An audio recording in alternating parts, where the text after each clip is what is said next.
আজ আমি হইচই প্ল্যাটফর্মের জনপ্রিয় নিখোঁজ সিরিজটির প্রথম সিজনটির এক্সপ্লেন করব।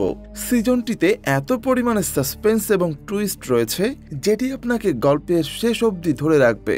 যারা থ্রিলার গল্প দেখতে পছন্দ করেন তাদের জন্য এই সিরিজটি, তাই গল্প সম্পর্কে খুব বেশি না বলে সরাসরি চলে যাচ্ছি মূল কাহিনীতে। তবে একটা অনুরোধ থাকবে, চ্যানেলে নতুন হয়ে থাকলে সাবস্ক্রাইব করে রাখবেন। গল্পের শুরুতেই আমরা দেখতে পাই গোল পার্কে রাস্তার মাঝখানে একটি গাড়ি দাঁড়িয়ে আছে। একটা পুলিশ সেটা দেখতে পেয়ে গাড়ির কাছে গিয়ে জানালার কাছে ধাক্কা দিয়ে ভেতরে বসা লোকটাকে ডাকে। ও দেখে সে আর কেউ নয়, সে হলো রমেশ সেন, যাকে সবাই বাংলার বিবেক বলে চেনে। সে একজন হাই প্রোফাইল রিপোর্টার। সে যে নিউজ চ্যানেলের রিপোর্টার তার নাম হলো ভয়েস টিভি। পুলিশটি দেখতে পায় রমেশ সেনের সাদা জামায় রক্ত লেগে আছে, গাড়ির প্যাসেঞ্জার সিটেও রক্ত, এমনকি গাড়ির ব্যাক সিটেও ডিকিতেও প্রচুর রক্ত লেগে আছে, যা দেখে পুলিশ ও রমেশ সেন দুজনেই অবাক হয়ে যায়। রমেশ সেনকে দেখে মনে হয় সে যেন কিছুই বুঝে উঠতে পারছে না, সে কেমন একটা ঘোরের মধ্যে আছে। এরপর আমরা বৃন্দা বসুকে দেখতে পাই। সে একজন ডেপুটি কমিশনার। সে তার মেয়েকে সকাল থেকে বারবার ফোন করছে, কিন্তু ফোনে পাচ্ছে না। তার মেয়ে দিতি আগের দিন রাতে পার্টি করতে গিয়ে এখনো বাড়ি আসেনি, তাই বৃন্দা বসু খুবই চিন্তিত। এরই মাঝে আমরা দেখি রমেশ সেনের ওয়াইফকে। তার স্বামী কাল রাত থেকে বাড়ি আসেনি বলে তার ছেলেকে সকালে ঘুম থেকে তুলে তার বাবার খোঁজ করার জন্য। এদিকে পুলিশ রমেশ সেনকে থানায় নিয়ে যাবে বলে ঠিক করে, এটা মনে করে যে নিশ্চয়ই খুন হয়েছে, তাই এত রক্ত। এরই মাঝে আমরা দেখতে পাই পুলিশ যখন রমেশ সেনকে নিয়ে যাচ্ছে তখন একটা লোক শুয়ে শুয়ে সেটা দেখছে এবং তার গায়ে একটা কোট আছে যার পেছনে রক্ত লেগে আছে। এদিকে দিতির মা বৃন্দা বসু দিতির বন্ধু বিশাল আগারওয়ালের বাড়িতে যায়। সেখানে বিশালের কাছে দিতি কখন বেরিয়েছে জানতে চাইলে সে বলে দিতি অনেক আগেই রমেশ সেনের সাথে বেরিয়েছিল পার্টি থেকে গতকাল রাতে। থানায় দেখা যায় রমেশ সেনকে লকআপে রাখা হয়েছে। রমেশ সেন একজন পুলিশকে ডেকে বলে তার ফোন দেওয়ার জন্য, সে একটা কল করবেন। রমেশ সেনের ওয়াইফ রমেশের বন্ধু বিজয়কে ফোন করে জানতে পারে রমেশ গতকাল রাতে 11:30টার সময় পার্টি থেকে বেরিয়ে গেছে। তারপর সে কোথায় আছে, কি করছে সে জানে না। এটা শুনে তারা খুব চিন্তায় পড়ে যায়। অন্য একটা সিনে আমরা দেখি একটি মেয়েকে, শাহানা তার নাম, সেও একজন পুলিশ। তাকে বৃন্দা বসু কল করে ভয়েস টিভির অফিসে গিয়ে রমেশ সেনের বাড়ির অ্যাড্রেস নিয়ে তাকে লালবাজারে তুলে আনতে বলে। সাথে দিতির আরো 4 জন বন্ধুকেও তুলে আনতে বলে কথা বলার জন্য, যারা গতকাল রাতে দিতির সাথে পার্টিতে ছিল। শাহানা জানান যে আগে ভয়েস টিভিতে কাজ করত, সেই সূত্রে রমেশ সেনের বাড়ি চিনত, তাই তাকে আর ভয়েস টিভির অফিসে যেতে হবে না। আমরা আরো 2 জন চরিত্রকে দেখতে পাই, বিজয় ও রেশমি, যারা দুজন স্বামী স্ত্রী এবং রমেশ সেনের বন্ধু। গতকাল রাতে তাদের ম্যারেজ অ্যানিভার্সারি ছিল, এজন্য তারা পার্টিতে রমেশ সেনকে ইনভাইট করেছিল। আমরা আবার রমেশ সেনকে দেখতে পাই, তাকে পুলিশের জিপে করে লালবাজারে নিয়ে যাওয়া হচ্ছে। যেতে যেতে আগের দিন রাতে ঘটে যাওয়া কিছু ঘটনা মনে করতে থাকে সে, যা আমাদেরকে দেখানো হয়। আগের দিন রাতে পার্টিতে রয়েছেন রমেশ সেন, বিজয় ও রেশমি। 3 জন নিজেদের মধ্যে কথা বলছিল। সেখানে দিতি আসে এবং রমেশ সেনকে দেখে অবাক হয়ে জানতে চাই, স্যার আপনি এখানে? আর রমেশ সেন দিতির কাছে জানতে চাই যে সেও বা এখানে কেন। সিন শিফট হলে আমরা দেখি রমেশ সেনকে লালবাজারে নিয়ে আসা হয়েছে এবং বৃন্দা বসু নিজেই কেসের দায়িত্ব নিয়েছে। সে তার মেয়ে দিতির ব্লাডের সাথে রমেশ সেনের গাড়িতে ও জামায় লেগে থাকা ব্লাড টেস্ট করাতে দিয়েছে ফরেন্সিকে। বৃন্দা বসু নিজেও খুব ভেঙে পড়েছে, তাও সে তার কাজে অবিচল, একজন মায়ের থেকে পুলিশ হিসাবে। এদিকে শাহানা রমেশকে জিজ্ঞাসাবাদ করতে থাকে। গতকাল রাত সম্পর্কে রমেশ বলে তার কিছুই মনে পড়ছে না ঠিক করে, তবে এটুকু জানাই গতকাল তার বন্ধু বিজয় ও রেশমির ম্যারেজ অ্যানিভার্সারি ছিল, তাই তারা বাড়ি গিয়েছিল সেলিব্রেট করতে। সেখানে রমেশের ইনভাইট ছিল, দিতির সাথে তার সেখানেই দেখা। ফরেন্সিক ডিপার্টমেন্ট থেকে একজন এসে রমেশ সেনের ফোন বৃন্দা বসুকে দেয় আর জানায় রমেশ সেনের ফোনের লাস্ট লোকেশন বামতলা। তারপর চার্জ শেষ হয়ে ফোন সুইচ অফ হয়ে যায়। সে চলে যাওয়ার সময় বলে যায় যে রমেশের ও দিতির ফোনের চ্যাটগুলো অবশ্যই দেখবেন।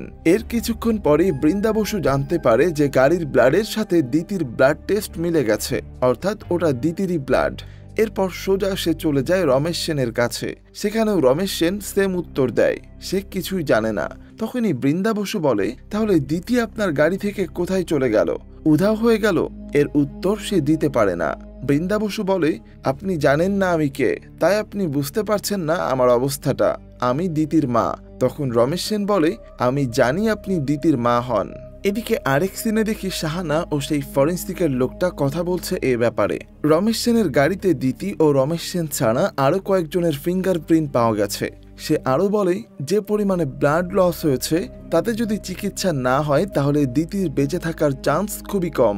এরপর সিন চলে যায় একটা হসপিটালে। সেখানে আমরা দেখতে পাই একটা নার্স দৌড়াতে দৌড়াতে এসে ডাক্তারকে খবর দিচ্ছে যে গতকাল রাতে হিট অ্যান্ড রানের পেশেন্টের অবস্থা খুব খারাপ। তারা গিয়ে তখনই সেই পেশেন্টের কাছে যায় আর বুঝতে পারে যে সে মারা গেছে। এদিকে শাহানা ফোনে কিছু একটা খবর পেয়ে দৌড়ে বৃন্দা বসুর কাছে গিয়ে তাকে রুম থেকে বের করে আনে। সে তার রুমে নিয়ে যেয়ে টিভি চালিয়ে দেখায়। পাবলিক টিভি নামে একটা নিউজ চ্যানেলে দ্বিতীয় রমেশ সেনের ব্যাপারে নিউজ দেখাচ্ছে যে দিতির অন্তর্ধানের পেছনে রমেশ সেনের নাম উঠে আসছে। আমরা জানতে পারি দিতি ইউনিভার্সিটিতে পড়তে পড়তে ভয়েস টিভি চ্যানেলে ইন্টার্নশিপ পড়তো।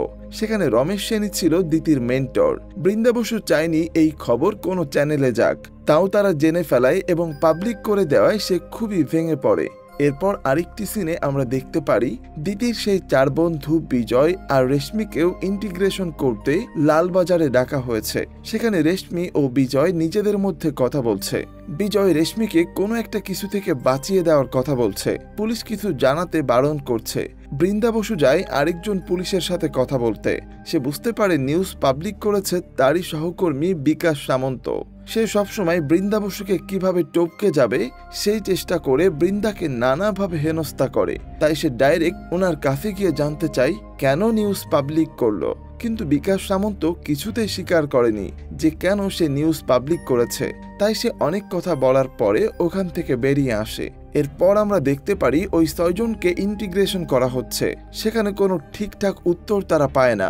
শুধু দিতির এক বান্ধবী জানায় দিতি প্রথম থেকে রমেশ সেনের উপর ক্রাশ ছিল আর বিশালের ক্রাশ ছিল রেশমি ম্যাম।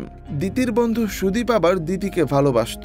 ওরা রাত 10টায় পার্টি থেকে বেরিয়ে 10:30টায় বানতলায় পৌঁছেছিল। সেখানে গিয়ে বিশালের বাড়ি ঢোকার আগে দিতি কাউকে একটা ফোন করে কথা বলছিল।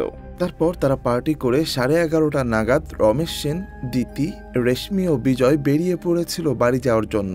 এরই মধ্যে রমেশ সেনের বাড়ির লোক ও আরো একটি লোক যে সুদীপের দাদা বলে নিজেকে দাবি করে বৃন্দা বসুর সাথে দেখা করতে চায় বলে শাহাকে জানায়। সে নাকি নিজেও একজন আইনজীবী। এরপর আমরা দেখতে পাই বৃন্দা বসু ও তার পুরো টিম আর ফরেন্সিক টিম সেই বানতলার বাড়িতে যায় সার্চ করতে। সেখানে গিয়ে তারা কোনো কিছুই খুঁজে পায় না, যেন কোনো ফরেন্সিক এক্সপার্ট সবকিছুই ক্লিন করে চলে গেছে। বৃন্দা বসু সেখানে দেখতে পায় একটা জায়গায় সদ্য মাটি খুঁড়ে ফুল গাছ বসানো আছে। ওটা দেখে তার সন্দেহ হয়। শাহানাকে সে বলে তার টিমকে দিয়ে মাটি খুঁড়ে দেখতে। পুলিশ মাটি খুঁড়ে একটি বডি উদ্ধার করে এবং সেখান থেকে প্রচুর দুর্গন্ধ বেরোচ্ছে। বৃন্দা বসু বুঝতে পারে সেটা আর যাই হোক দিতির বডি নয়, কারণ একদিনে বডি থেকে এরকম দুর্গন্ধ বেরোবে না। এদিকে পাবলিক টিভির নূর চ্যানেল দিতি ও রমেশ সেনের ব্যক্তিগত চ্যাট সবার সামনে ওপেন করেন। সেখানে রমেশ সেন দিতিকে তার টক্সিক রিলেশন থেকে বেরিয়ে আসার কথা বলছে। এই চ্যাটগুলো সবাই দেখে সেখানে রমেশের ফ্যামিলিও দেখে। পাবলিক টিভির নিউজ চ্যানেল সেগুলোকে এমনভাবে টেলিকাস্ট করে তাতে সবাই মনে করে দিতি ও রমেশ সেনের মধ্যে কোনো রিলেশন আছে।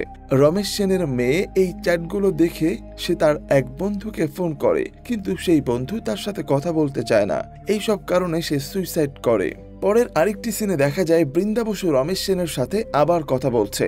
রমেশ সেন এখানে বলে তার একটা জ্যাকেট যেটা সে আগের দিন রাতে পরেছিল, সকালবেলা সে আর সেটা দেখতে পায়নি তার গায়ে। সেখানে রমেশ সেনের ওয়াইফ ও তার ছেলে আসে। রমেশের ওয়াইফ তাকে জিজ্ঞাসা করে তার সাথে দিতির কি সম্পর্ক। রমেশ সেন এই প্রশ্ন শুনে অবাক হয়ে যায়। তখন হঠাৎ করে সে রমেশের গালে একটা চড় দিয়ে বসে। বৃন্দা বসু একজন সিঙ্গেল মাদার, তার স্বামীর সাথে তার ডিভোর্স হয়ে গেছে। দিতি তাই তার মায়ের সাথেই থাকতো। বৃন্দা বসু অফিস থেকে বাড়ি গেলে তার হাজবেন্ড আসে তার সাথে দেখা করতে। তারা দুজনেই দিতিকে নিয়ে খুব স্ট্রেস। যাই হোক, পরের দিন রমেশ সেনকে কোর্টে নিয়ে যাওয়া হয়। সেখানে কোর্টের রায় দেয় যে রমেশ সেনকে 7 দিন পুলিশ হেফাজতে রাখা হবে, আর এর মধ্য থেকে দিতিকে জীবিত বা মৃত খুঁজে বের করতে হবে পুলিশকে।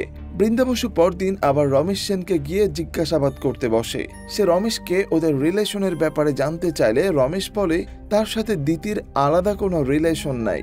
বৃন্দা বসু টক্সিক রিলেশনশিপ বলতে কি বুঝিয়েছেন জানতে চাইলে রমেশ সেন বলেন সেটা দিতির পারমিশন না নিয়ে বলতে পারবে না। শেষে রমেশ সেন এই ব্যাপারে বৃন্দা বসুকে কিছু বলেন যা আমাদেরকে দেখানো হয় না।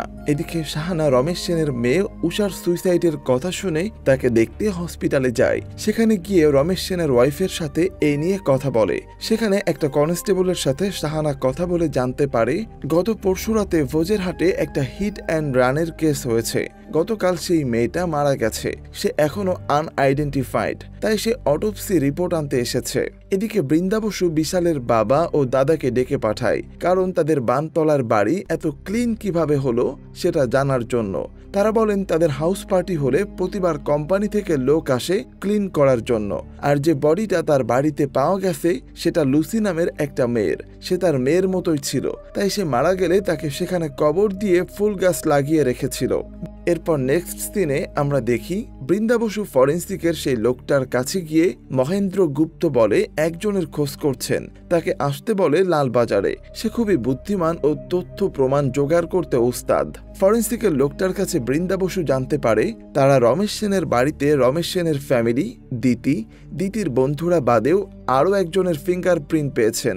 মহেন্দ্র গুপ্ত সেদিন বৃন্দা বসুর সাথে দেখা করতে লালবাজারে আসে। সেখানে তারা দিতি ও রমেশ সেনের বিষয়ে কথা বলে, কিন্তু বৃন্দা বসু কিছু তেমন কোনো প্রত্যুত্তর পায় না। সে বলে দিতি কোথায় আছে সে জানে না, তবে এটুকু বলে পুরো জিনিসকে দূর থেকে দেখতে থাকে, ইমোশন বাদ দিয়ে ভাবতে বলে। এদিকে শাহানাকে দেখানো হয় সে তার বাড়িতে বসে আছে তার বয়ফ্রেন্ড শামীমের বার্থডে কেক নিয়ে তার ছবির সামনে। শামীম আর শাহানা ভয়েস টিভিতে একসাথে রিপোর্টিং করত। তাদের মাঝেও রমেশ সেনকে নিয়ে প্রবলেম ছিল। শামীম মনে করত শাহানা ও রমেশ সেন একে অপরের প্রতি ইন্টারেস্টেড। এরকম টুকটাক বিষয় ওদের মাঝে সমস্যা ছিল।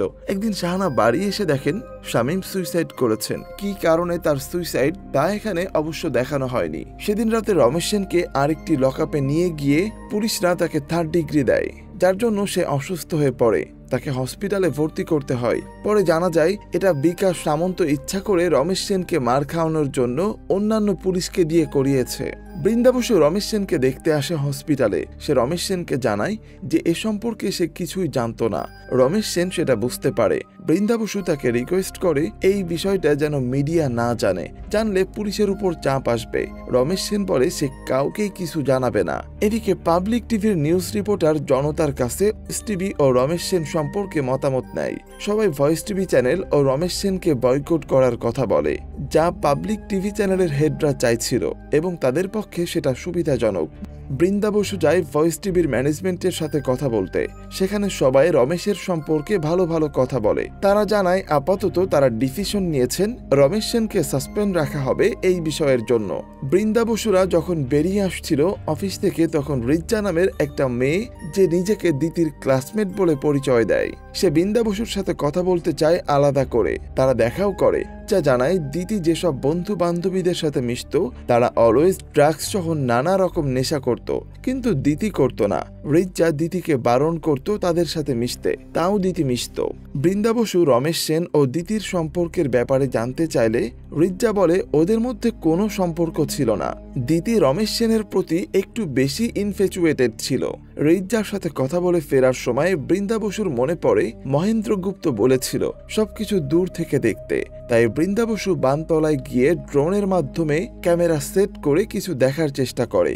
ক্যামেরাম্যান জিজ্ঞাসা করে যে সে কি খুঁজছে। বৃন্দা বসু বলে কি যে সে খুঁজছে সে নিজেই জানে না। ড্রোন থেকে তোলা ছবি ও ভিডিওগুলো লালবাজারে নিয়ে যেতে বলে ক্যামেরাম্যানকে। এরপর বানতলা থেকে কোন রাস্তা কোথায় গেছে এই ব্যাপারে শাহানার সাথে বৃন্দা বসু আলোচনা করে। সেখানে সে নিজেই বলে বানতলা থেকে ভোজেরহাট ধরে গেলে নিউ টাউন পড়ে। ভোজেরহাটের কথাটা শুনে শাহানার আগের দিন সেই পুলিশ কনস্টেবলের সাথে হওয়ার কথা মনে পড়ে যায়, যে 3 দিন আগে যেদিন দিতি নিখোঁজ হয় সেদিন ভোজেরহাটে একটা আনআইডেন্টিফাইড মেয়ের হিট অ্যান্ড রান কেসে মারা গেছে। সেটা বৃন্দা বসুকে জানায়। তারা দুজনে তখন মর্গে যায় সেই মেয়েটাকে দেখতে। বৃন্দা বসু ভয়ে আর টেনশনে অবস্থা খারাপ হয়ে যায়। শেষে মেয়েটার মুখের উপর থেকে কাপড় সরিয়ে দেখে যে সে দিতি না। বৃন্দা বসু তখন মর্গ থেকে বেরিয়ে ঠিক করে যে সে দিতিকে খুঁজে বের করবে। আর এখানেই শেষ হয় নিখোঁজের প্রথম সিজন। তো প্রথম সিজনের কাহিনী আপনাদের কাছে কেমন লাগলো সেটি অবশ্যই কমেন্টে জানাবেন। আর সিজন 2 এর এক্সপ্লানেশন দেখতে চাইলে সেটিও জানিয়ে দিন ভিডিওর কমেন্ট বক্সে। দেখা হচ্ছে পরের পর্বে। সবাই ভালো থাকবেন, সুস্থ থাকবেন। ধন্যবাদ।